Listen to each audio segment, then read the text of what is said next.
열림은 성도 여러분 안녕하세요. 3월 9일 월요 팟캐스트 묵상과 기도에 함께 하시는 모든 분들을 환영합니다. 오늘도 하나님께서 주시는 생명의 말씀을 의지하며 묵상과 기도로 주님께 더 가까이 나아가는 복된 시간 되시기를 간절히 소망합니다. 오늘은 욥기 40장 본문을 정독하고 묵상하실 텐데요. 먼저 본문 전체 내용의 핵심을 간략히 요약해 드리겠습니다. 욥기 40장에서 하나님은 욥에게 계속해서 말씀을 이어가십니다. 지금까지 하나님은 우주의 법칙들이 어떻게 움직이는지 말씀해 오셨는데 이제는 그것을 욥에게 구체적으로 적용해 가십니다. 특히 하나님께서 말씀하시고자 하는 것은 바로 이것입니다. 내가 내 공의를 부인하려느냐? 내 의를 세우려고 나를 악하다 하겠느냐? 내가 하나님처럼 능력이 있느냐? 하나님처럼 천둥 소리를 내겠느냐? 새 친구들과의 논쟁에서 가장 잘못한 것은 서로 정의와 능력을 지닌 것처럼 말했다라는 점입니다. 새 친구들은 마치 자신들이 모든 것을 파악한 것처럼 말했고 욥은 정의가 사라진 것처럼 말했습니다. 이것은 하나님의 주권적인 섭리를 불신한 것으로 하나님에 대한 불신이기도 합니다. 그러므로 하나님은 욥이 이해할 수 없는 수많은 일들을 말씀하셔서 당신의 주권적인 섭리와 지혜와 능력을 웅변하십니다. 그리고 이제 욥은 들을 준비가 되어 있습니다. 자, 이제 욥기 40장을 들으면서 말씀을 정독하도록 하겠습니다. 욥기 40장. 여호와께서 또 욥에게 일러 말씀하시되 트집 잡는 자가 전능자와 다투겠느냐? 하나님을 탓하는 자는 대답할지니라. 욥이 여호와께 대답하여 이르되 보소서, 나는 비쳐나오니 무엇이라 주께 대답하리이까? 손으로 내 입을 가릴 뿐이로소이다.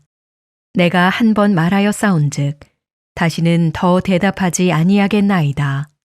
그때에 여호와께서 폭풍우 가운데에서 욥에게 일러 말씀하시되 너는 대장부처럼 허리를 묶고 내가 내게 묻겠으니 내게 대답할지니라. 내가 내 공의를 부인하려느냐? 내 의를 세우려고 나를 악하다 하겠느냐? 내가 하나님처럼 능력이 있느냐? 하나님처럼 천둥 소리를 내겠느냐? 너는 위엄과 존귀로 단장하며 영광과 영화를 입을지니라. 너의 넘치는 노를 비우고 교만한 자를 발견하여 모두 낮추되 모든 교만한 자를 발견하여 낮아지게 하며 악인을 그들의 처소에서 짓밟을지니라.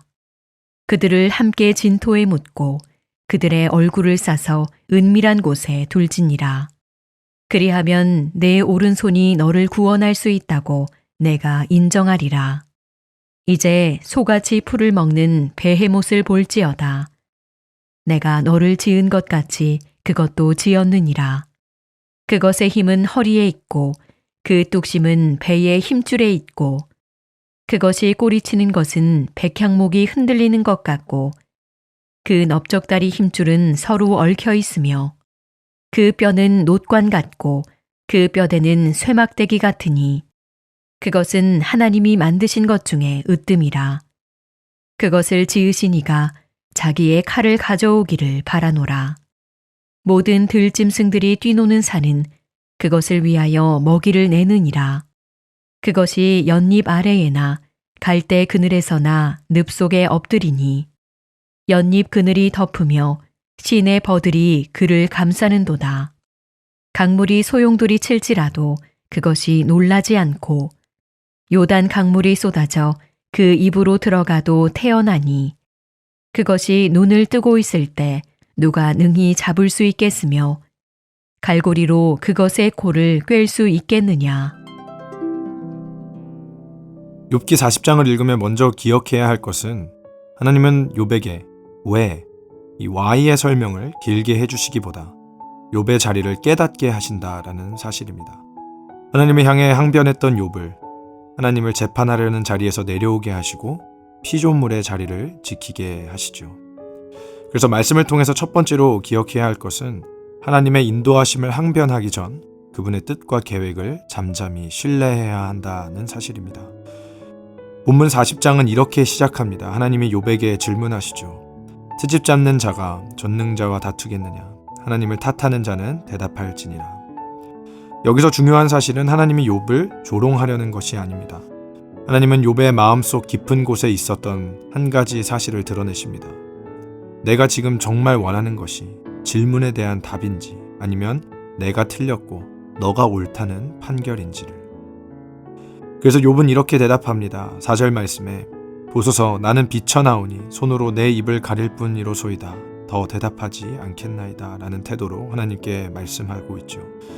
욥은 지금 하나님 앞에서 깨닫고 있는 것입니다.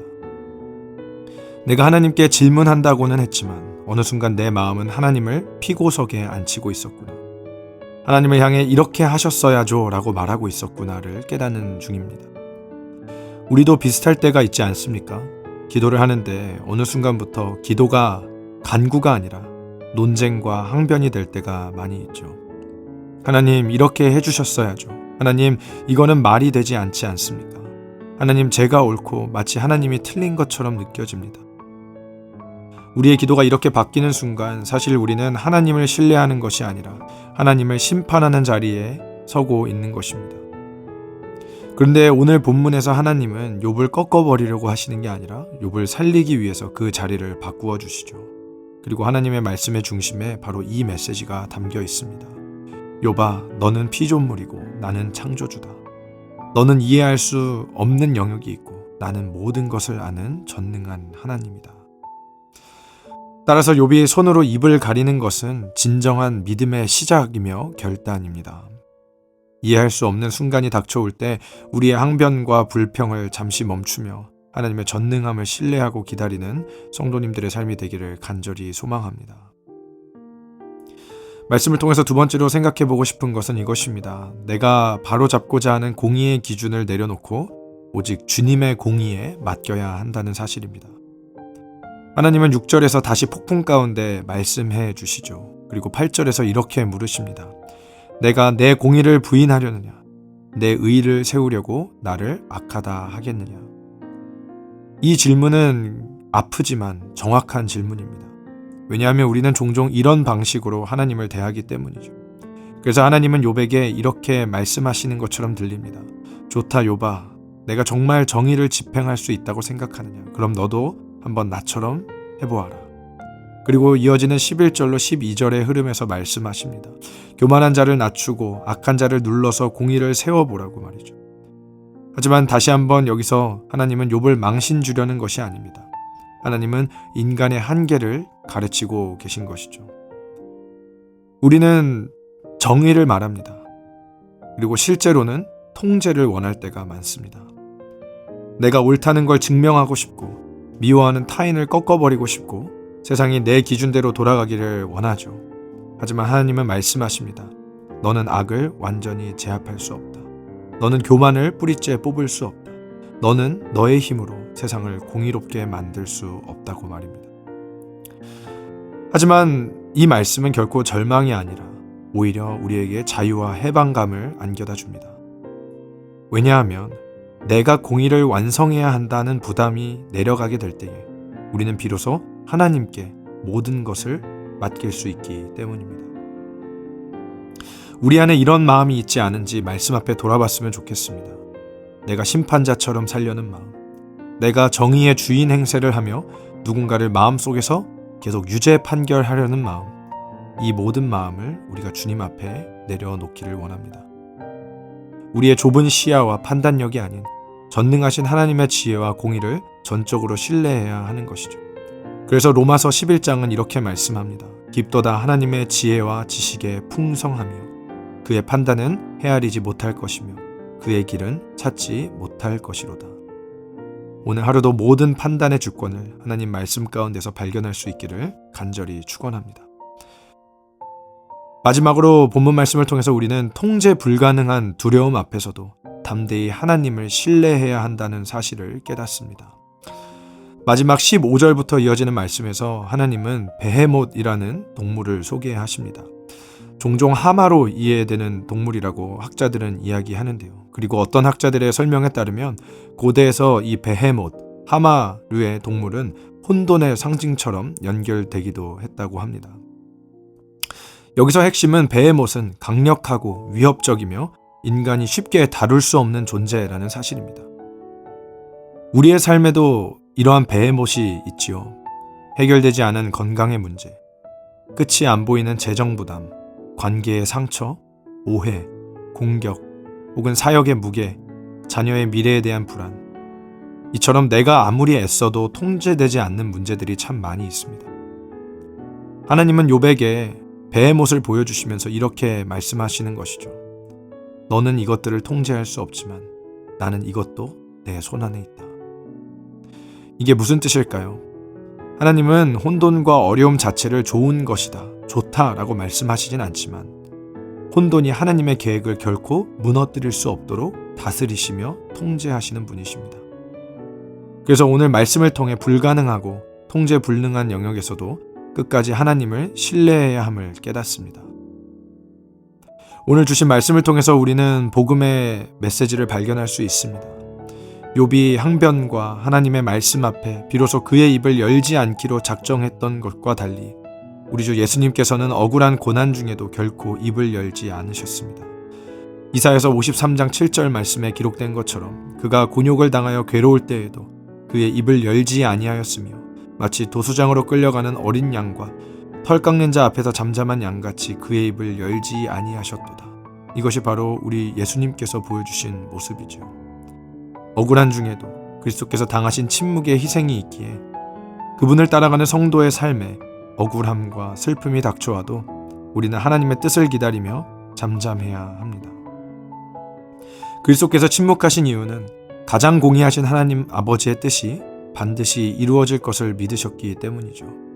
그리고 그 뜻대로 예수님은 고난을 넘어 부활을 경험하셨습니다.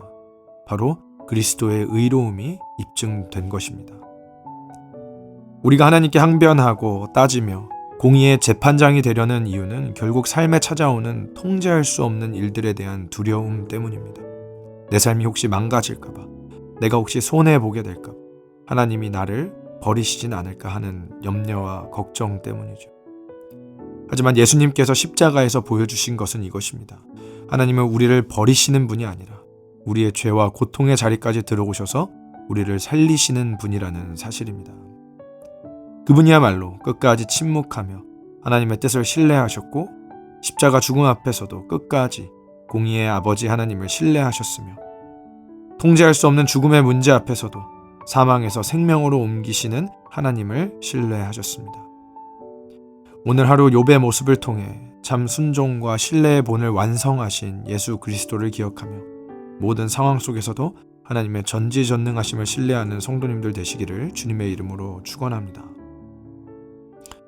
이 시간 함께 말씀을 생각하시면서 또 주어진 기도의 제목을 가지고 함께 기도하는 시간을 가졌으면 좋겠습니다. 특별히 공동체를 위해서 함께 기도할 때요. 먼저 교회 공동체, 성도의 가정생활을 위해서 기도하기 원합니다.